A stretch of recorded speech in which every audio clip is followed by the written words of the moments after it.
여러분 안녕하십니까? 백만개미 한석우입니다.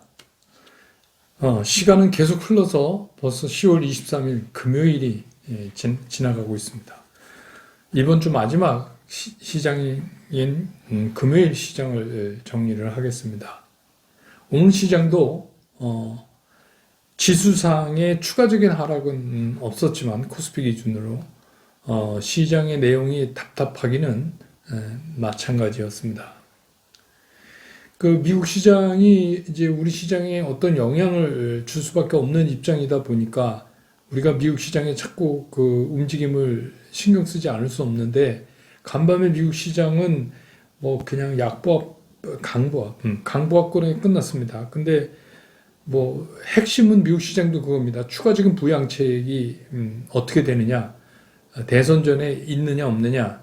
근데 사실 그 조금 들어가서 자세히 얘기들을 살펴보면 결국 민주당이건 공화당이건 그 금액의 문제가 마치 큰 문제가 되는 것 같이 얘기를 하고 있지만, 실제로는 이 추가적인 부양책을 내주는 이니셔티브를 누가 잡느냐에 초점이 맞춰지고 있어요. 결국 이거는 선거하고 상당한 영향이 있으니까 그럴 수밖에 없죠.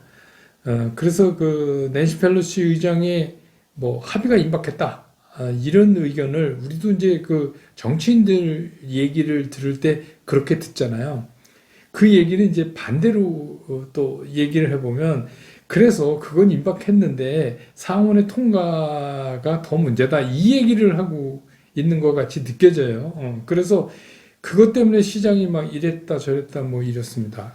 그러다 보니까 주력주들이 힘을 잃고 동력을 잃고 휘둘리니까 이제 딴 것들이 이제 막 나서서 뭐 이렇게 움직이게 되죠. 그러니까 뭐 춘추 전국시대에 뭐 제자백가들 나오는 거랑 똑같은 거예요. 그러니까 이게 센 놈이 약해지면 그럴 수밖에 없는 거죠. 그럼 우리 시장도 그대로 이제 미국 따라하기를 오늘도 했어요. 그래서 뭐 반도체, 자동차 뭐 이런 쪽의 움직임이야 뭐 늘 그래 왔던 거지만, 전통적으로 전통주에 속하는 철강, 금융, 증권 뭐 이런 것들이 이제 또 상승을 오늘 보여줬어요. 그러니까 여러분 보시면 알지만 그 finbiz.com에서 맵을 보면 오늘은 그런 쪽, 이 가운데서 이 좌측 하단 쪽에 금융세타나 뭐 이런 쪽이 좀 팔았잖아요. 그러니까 이제 그렇게 갔다는 겁니다. 오늘 특이한 건 코스피 시장에서 기관이 2246억을 사줬어요. 근데 그 중에서 또 보면 연기금이 850억 넘게 사서, 이게 연기금이 이제 파는 기조를 끝낸 거 아니냐, 이렇게 볼 수도 있어요. 그래서 제가 자세히 살펴봤더니 연기금이 포스코, NH투자증권, 신한지주 이거 합쳐갖고 500억 넘게 샀어요. 그러니까 850억 산대에서, 그러니까 우리 생각하고 좀 다르죠. 그러니까 이거는 제가 늘 말씀드리지, 이 왜 그 지수가 올라도 또 더 이상 떨어지지 않는 것 같이 보여도 지금은 우리가 겨울잠에 들어가야 되냐라고 수없이 그 이유를 말씀드렸잖아요. 근데 그 우리가 생각하고 있는 그게 바뀐 게 하나도 없어요. 그러니까 바뀐 게 하나도 없이 있는 한 이거는 계속 유효하다, 이런 생각이 저는 듭니다. 그래서 왜 자꾸 동면을 하라고 그러느냐. 근데 그 얘기는 제가 그 시장의 불확실성이 해소돼야 되는데, 미국 대선 관련된 것부터 시작해서 뭐 코비드 19도 그렇고, 국내에서는 가장 큰 문제가 수급의 불균형이 해소되지 않고 수급의 불균형만 잔뜩 남아있다. 그래서 이제 저도 지겹습니다. 이제 10억, 3억 얘기, 이제 대주주 얘기 이제 그만하려고 그러는데, 뭐 그만하라고 그러고 댓글 단 분들도 있어요. 그러니까 얘기하는 저는 또 얼마나 지겹겠어요. 근데 이게 지금 우리 시장에서 굉장히 중요한 일이기 때문에 얘기 안 할 수가 없어요. 이제는 무슨 누굴 비난하고 이런 거 아닙니다. 그리고 특히 이제 그 댓글에서도 제가 이런 얘기하는 거는 정책적인 문제에 대한 문제를 지적하는 것이지 정권을 비난하는 거 아닙니다. 그러니까 백만개미 와서 뭐 정권 비난하는 댓글 남기지 마세요. 뭐 어떻게 됐고, 뭐 어차피 여기는 주식하는 거지 정권 이데올로기하고는 관계가 없는 사이트입니다. 분명히 말씀드립니다. 그리고 어떤 분이 그랬어요. 아니 그러면 뭐 9월에 9월 10월 제가 조정할 때 9월에 다 팔라 그러지 뭐 이제 와서 겨울잠 자라 그러냐. 네, 그건 죄송합니다. 근데 그때는 저는 내심 이 3억으로 내리는 게 유예될 줄 알았죠. 저는 그렇게 생각했어요. 그래서 9월, 10월 조정받고 10월 보름이 지나면서부터 이게 빠져나가고 10월 15일쯤 되면 이게 뭐 유예 정도로 가닥을 잡을 것 같다. 왜냐하면 막 청와대 청원도 하고 그랬으니까. 그랬는데 이게 이제 수급 불균형의 변수가 터진 거예요. 그것까지 제가 뭐 미리 안 되면 제가 왜 유튜브를 하고 있겠습니까? 날라다니지. 그러니까 그건 그렇게 이해해 주시고 저는 이런 거죠. 상황이 변할 때마다 여러분들한테 이런 문제에 우리가 신경 써야 됩니다. 이렇게 말씀을 드리고 있는 거지. 제가 무슨 포춘 텔러가 아닙니다. 그래서 뭐 어떤 종목 사면 얼마 먹습니다. 몇백 프로 먹습니다. 이런 거 하는 사람이 아니에요. 그러니까 저도 여러분과 똑같습니다. 다만 다른 거는 저는 40몇 년 동안 이쪽에 있었으니까 그런 거에 대한 여러분들이 체크 못 하시는 부분을 체크해 드리겠다. 뭐 그런 거예요. 근데 뭐 역시나 어저께 국감에서도 부총리께서 그 양현대 의원 질문에 주식 투자 해보셨습니까? 그러니까 한 번도 안 해봤습니다. 이렇게 얘기를 하셨어요. 그래서 뭐 저는 그럼 당연하게 이거 3억 밀어붙이겠다. 굳혔죠. 그래서 저는 이제 그건 포기입니다. 근데 뭐 물량이 별로 많지 않을 거고 개인 투자가들하고 관계가 없다고 자꾸 그러세요. 나는 뭐 3억도 없고 내 총 투자 금액이 3억하고 관계없고 이렇게 얘기를 하신단 말이에요. 근데 그렇지가 않아요. 여러분들이 해당되는 게 중요한 게 아니라 주가가 빠진다는 게 중요한 거거든요.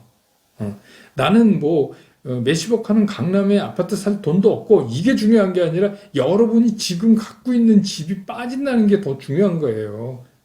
그러니까 주식시장도 똑같다고 제가 계속해서 말씀드리지 않습니까? 그 말씀을 제가 오늘 드리는 거예요. 예탁원 발표입니다. 제 얘기가 아니에요. 3억에서 10억 사이의 그 특정 종목에 대한 소위 말하는 낮아지는 대주주 요건에 해당되는 사람이 8만 861명이랍니다. 거의 9만 명 가까이 되죠. 프로테주는 0.36이라고 공중파에서 얘기했어요. 그건 주식 투자 인구가 2,500만 명을 잡았을 때 그렇습니다. 근데 이 사람들이 갖고 있는 총량이 얼마인 줄 아십니까? 41조 5,800억이에요. 그래도 제가 이상하다고 여러분 느끼세요?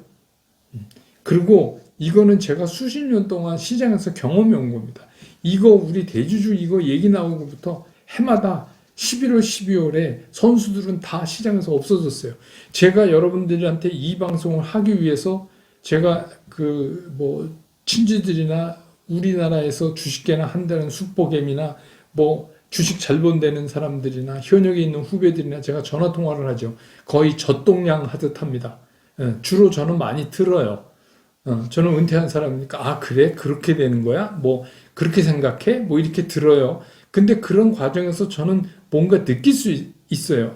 지금 이렇구나. 이렇게 되는 거구나. 그러면 여러분 어떻게 했어요?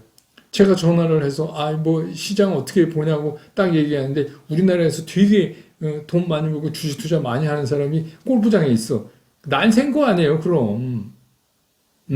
그런 겁니다. 어디세요? 그러니까, 지금 운동하고 있습니다. 잠깐 통화 괜찮으세요? 그다음부터는 뭐 들으나 마나예요. 그걸 제가 정리해서 제가 필터링을 해서 여러분들한테 말씀을 드리는 거죠. 그런 겁니다. 되게 심플한 거예요. 뭐 제 얘기를 하고 있는 게 아니라 저는 이렇게 다 묶어서 그 다음에 이제 제 경험으로 이거를 판단해서 여러분한테 이제 그래서 저는 이런 거예요. 이런 수급 불균형이나 이런 게 해소되기 전까지는 우리는 개인 투자가잖아요. 개인 투자가 장점이 뭐예요? 기관들처럼 막 매일 뭐 우리는 그냥 하고 싶을 때만 하면 돼요. 내 마음대로 해. 내가 그냥 문 닫고 싶으면 문 닫으면 되는 거예요. 그래서 겨울잠을 자자. 이렇게 말씀을 드린 거죠. 그러면 좋은 점이 뭐냐? 곰이 동면을 하는데 뭐 영하 20도가 내려가면 어떻고 15도면 어떻고 30도면 어때요? 어차피 봄에 나올 건데. 그건 다 중간에 지나가는 거잖아요. 다시 말해서 팔지 않으면 손해가 아니다랑 똑같은 거예요. 쉽게 말해서 우리가 물려서 존버한다 이러죠. 마찬가지입니다. 어차피 우리가 지금 그 수급 불균형에 빠져 있잖아요. 그럼 어떻게 해야 돼요? 기다려야죠. 그리고 이런 거 의미가 상당히 있어요. 부총리께서 한 번도 주식 투자를 안 해봤다.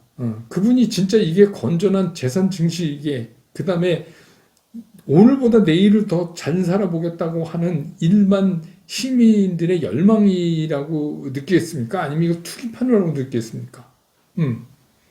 열망이라고 뭐 느끼신다고는 얘기하셨어요. 그러니까 만약에 그렇다면 우리가 성공해야죠. 그러니까 뭐 예를 들어서 여러분 이거를 갖다가 뭐 제가 잘 아는 존리 같은 분은 이거 몇십 년 이렇게 좋은 주식 투자하라 그러는데 꼴랑 뭐 2개월, 3개월 빠졌다고 여러분 그거는 그렇게 하면 개미가 깨질 수밖에 없는 거예요. 그래서 이제 저는 이런 거죠. 이 백만경을 통해서 우리 이번에는 그런 실수 하지 말자는 거죠. 그래서 그러면 동면을 하는데 우리가 뭘 주의해야 되냐? 몇 가지만 주의하면 된다. 몇 가지만 주의하면 된다. 그걸 제가 말씀드려요. 첫째, 함부로 물 타지 마라. 물 타야 될 때가 있고 물 타면 안 되는 때가 있어요. 지금은 수급 불균형이라서 우리가 지금 바닥을 가늠할 수가 없는 상태이기 때문에 물을 타면 안 돼요. 이게 거의 뭐 이건 거의 바닥에 닿았어. 발목까지는 온 것 같아. 하고 샀는데 사고 보니까 허리야. 네. 그럴 수가 있잖아요. 왜냐하면 이 수급 불균형 이거를 우리가 어떻게 이거를 정리해서 얘기할 수 있어요? 잘 모르는 거 아닙니까? 그러니까 이거는 지금은 섣불리 함부로 단가 낮추는 추가 매수를 하는 게 성공 확률이 굉장히 떨어진다 이런 말씀이에요. 그래서 주식시장에 이런 말이 있어요. 마지막 가격은 개미가 만든다. 주가가 막 과열돼서 막 올라가서 그 끝에 가격 있잖아요. 그거는 누가 만들어요? 네, 개미가 사자로 만들어요. 근데 깊이 빠져가지고 이제 팔면 안 되는데 이제 이거 맛이 갔나 봐 이래갖고 못 참고 파는 가격, 파는 매도로 만드는 가격 그것도 개미가 만들어요. 그 다음날부터 올라가는 거죠. 그래서 주식시장에서 마지막 시세는 개미가 만든다 이런 말이 있어요. 근데 이제는 개미 그러지 말자는 게 제 생각이에요. 그러지 말자. 그러려면은 지금은 함부로 물타는 시기가 아니다. 이렇게 보인다는 거예요. 왜? 수급이 깨져 있어서. 두 번째, 주식 투자하는 사람들은 좀 생각을 열어놓고 있어야 돼요. 이게 굉장히 4차원, 5차원적 금융 아닙니까, 이게. 이게 굉장히 어려운 거예요, 주식시장이라는 게. 생각에 따라서 행동을 하게 되고, 행동이 가격을 결정짓고, 또 돈을 버냐, 잃냐, 이거를 결정짓고 하는데, 그렇기 때문에 생각이라는 거, 출발점이 굉장히 중요한 거예요. 그래서 생각을 어떻게 하느냐가 중요한데, 이 생각이 이렇게 닫고 있으면 안 돼요. 이거 항상 열어놔야 돼요. 그러니까 나와 시장을 다르게 보는 사람들은 어떻게 얘기를 하고 있나, 그거를 많이 들어야 돼요. 저는 요새 그거를 많이 경청해요. 저와 다른 생각을. 근데 이제 거기에서 나오는 얘기가 뭐냐, 새로운 봄이 오면, 그 봄은 작년에 겪었던 봄이랑 다를 수 있다. 내년에 봄이 오면 그 봄은 우리가 4월에 겪었던 그 봄과 사뭇 다를 수 있다. 그 얘기를 하는 거예요. 근데 이제 지금 그동안에 시장을 끌고 왔던 기술주들이 자꾸 정신 못 차리고 헤매고 막 이러고 있으니까 오늘도 뭐 카카오 같은 거 뭐 외국인들 뭐 겁나게 팔았어요. 네이버, 카카오 다. 기관 뭐 이거는 연기금, 기관, 일반 기관, 뭐 개인만 샀어요. 근데 이제 이런 게 계속되니까 그런 얘기들이 나오는데 여러분 언젠가 제가 여러분한테 말씀드렸던 적 있죠. 양치기 소년. 늑대가 와요, 늑대가 와요. 늑대가 안 와서 거짓말쟁이가 되지만 주식시장에서는 늑대가 와요, 늑대가 와요 하고 자꾸 주변에서 얘기를 하면 없는 늑대도 정말 온다. 그게 주식시장이다. 그렇게 한번 말씀드린 적 있죠. 그러니까 항상 생각을 열어놓고 다른 사람을 의견을 들어봐야 돼요. 그러니까 이게 상황 전개가 상당히 다르게 갈 수도 있다. 이게 예를 들면 이런 거죠. 바이든이 됐어요. 우리가 이 동면 중에 바이든이 내버린 거예요. 그러면 사뭇 다르죠. 물론 그렇다고 그래서 뭐 당장의 기술주들을 뭐 다 작사를 내고 뭐 바이든이 그렇게는 못하겠지만 아무래도 바이든이 힘주는 쪽이 빨리 갈 수 있잖아요. 그러면 주식시장에서는 뭐가 됐든 빨리 잡아서 빨리 먹으면 빠른 놈을 타고 빨리 먹으면 되는 거니까 그때 그래서 제가 포트폴리오의 일부만 메인 포트폴리오를 만들어서 하고 나머지는 현금을 갖고 있어야 된다고 말씀드리는 이유도 그 중에서 하나죠. 그래서 상황 전개가 다르게 전개될 거에 대한 준비를 하자. 그러니까 새로운 봄에 대한 준비를 우리가 하고 있어야 된다 이거예요. 자, 그 중에 하나가 뭐냐면 코비드 19 점점 우리나라도 막 100명 이상 또 다시 늘어나기 시작했어요.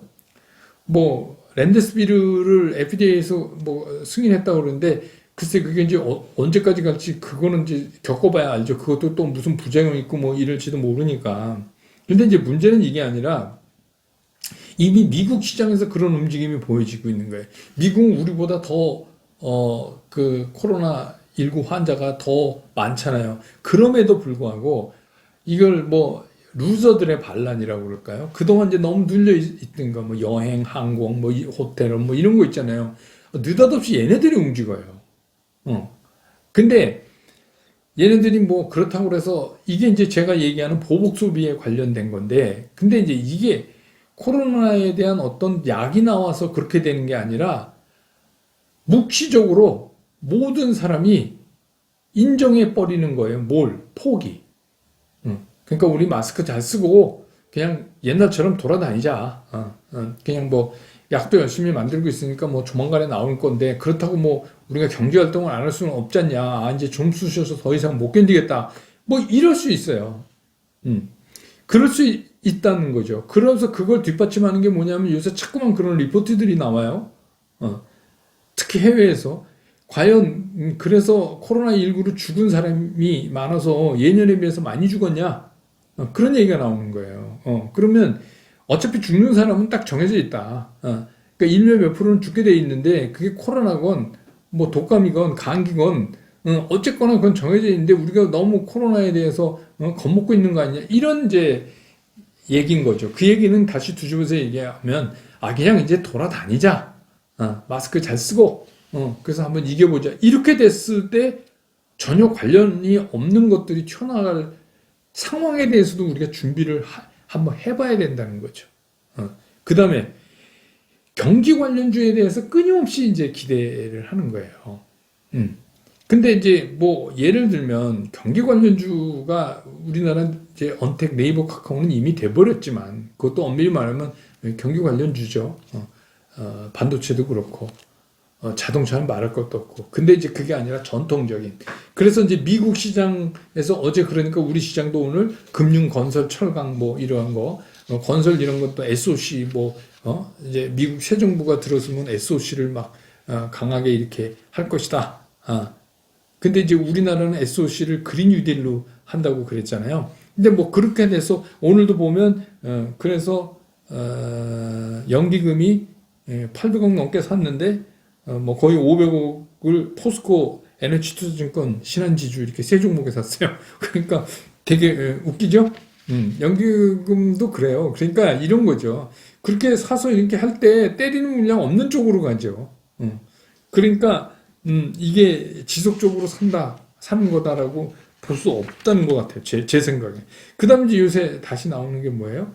ESG, Environment, Social, Governance. 이 세 개인데, 뭐, 소셜이나 거버넌스는 우리가 정확하게, 구획 정리를 하기가 되게 애매모호한 거지만, 이제, 인바이러먼트 쪽에는 이렇게 탄소 배출을 억제한다. 그 얘기는 뭐예요? 친환경. 그러니까 뭐, 태양광, 풍력, 뭐, 이런 게. 근데 여러분, 이제 이런 거에서 조심하셔야 될 게 뭐냐면, 그게 실제로 일어나서 인류의 어떤 이바지가 되고, 그러면 뭐, 그 새로운 에너지의 경제성을 찾고 이런 건 두 번째예요. 주식시장은 그냥 유행이 되면 그냥 가는 거죠. 그러니까 이제 이 ESG에 관련된 거, 이게 이제 우리 이제 그린 뉴딜하고 좀 관련된 거죠. 그런 거가 움직이면 어떡할 거냐? 그러면 내가 갖고 있는 포트폴리오 메인이 50이다. 그럼 나머지 금액을 갖고 지금 말씀드린 이런 데다가 어떻게 포션을 잡을 것인가를 동면 중에 한번 구상을 해볼 필요가 있다는 거예요. 그냥 그때 이거 뛰어온다 그럼 확 들어가서 그럴 게 아니라 그러면 이걸 이렇게 또 이런 주식들은 그동안 많이 눌려서 별로 빠질 것도 없어요. 오늘 포스코 보세요. 흑자 전환 한 분기 만에. 그러니까 움직이잖아요. 흑자 전환한 걸로 그렇게 많이 올리잖아요. 그러니까 이런 거는 뭐 때릴 물량도 별로 없어요. 주가가 그렇게 뭐 엄청나게 끌어올려진 게 아니니까. 그러니까 이제 그런 쪽에도 우리가 관심을 갖고선 동면을 해야지 그냥 잠만 자면 안 된다. 그 다음에 메인이 갖고 있다가 그날이 제가 이제 그날이 오면 수급 불균형이 이제 정상을 찾아가는 날이 오면 우리가 이제 포트폴리오를 그래서 메인하고 지금 말씀드린 걸 어떻게 섞을 것인지 한다. 근데 저한테 이제 질문 많이 하시는 분들 중에서 메인 주식을 그러면 어떡합니까? 그러니까 메인 주식을 떨어지면 더 사면 어떻습니까? 이렇게 하는데 뭐 더 사는 건 나쁜 거 아니에요. 근데 이거를 정해 놓으셔야 돼. 내가 예를 들면 메인 포트폴리오 중에서 뭐 예를 들어 보죠. 카카오다. 카카오를 얼마큼 더 살 건지 정해서 그 더 산 부분에서 그냥 떨어진다고 사지 마시고 그러면 내가 카카오를 최악의 경우 얼마까지 떨어진다고 보면 고점 내가 산 점에서 몇 퍼센트가 떨어지는데 그 몇 퍼센트의 중간 단위를 한번 여러분이 정해보세요. 그럼 내가 몇 퍼센트 떨어지면 그러면 뭐 30몇만 원에 얼마에 사고 30몇만 원에 얼마 사고 뭐 이런 구체적인 거 없이 그냥 떨어지면 산다. 이거는 제가 답변 달아드리기가 되게 곤란한 거예요. 그러니까 무슨 말씀인지 아셨죠? 그러니까 자기가 실적과 꿈을 갖고 있는 성장성을 가지고 있는 것에 대한 소신이 있다. 그러면 그걸 가는 건 좋아요. 가는 건 좋고 아직도 메인 포트폴리오에 여유가 있다. 그러면 그렇게 사는 거는 좋지만 그게 그냥 떨어진다고 사는 게 아니라 정확한 자기 생각이 있어야 된다는 거죠. 내가 최고 얼마에서 샀고 나는 이거를 밑바닥을 얼마까지 보고 최악의 얼마까지 본다면 그 중간을 뭐 둘로 끊든지 하나로 끊든지 해서 내가 이거를 나눠서 어떻게 산다라는 계획이 있어야 된다는 거죠. 그냥 떨어진다고. 그 다음에 뭐 이런 질문 또 있으셨어요? 그냥 여기는 냈다 팔고 말씀대로 그날이 오면 그때 다시 사면 어떻습니까? 근데 대형주는 그렇게 해서 다시 사기가 되게 힘들어요. 그건 뭐 제 경험에서 드리는 말씀이니까 그렇게 또 하나 지금 갖고 있다 올라가나 그게 그겁니다. 그때 또 타이밍 놓치면 올라갈 때 또 못 잡고 남보다 비싸게 줘야 되는 또 그런 것도 있어요. 그러니까 그것도 좀 참고로 하시기 바랍니다. 그래서 이번 주말에는 이걸 한번 잘 생각해 보세요. 내가 이걸 어떻게 구성을 해서 어떤 준비를 하고 있을까. 그래서 지금 말씀드린 그런 분야도 한 번씩 이렇게 검색해서 찾아보시고 이런 게 있구나. 이런 게 있구나. 이렇게 하실 필요가 있어요.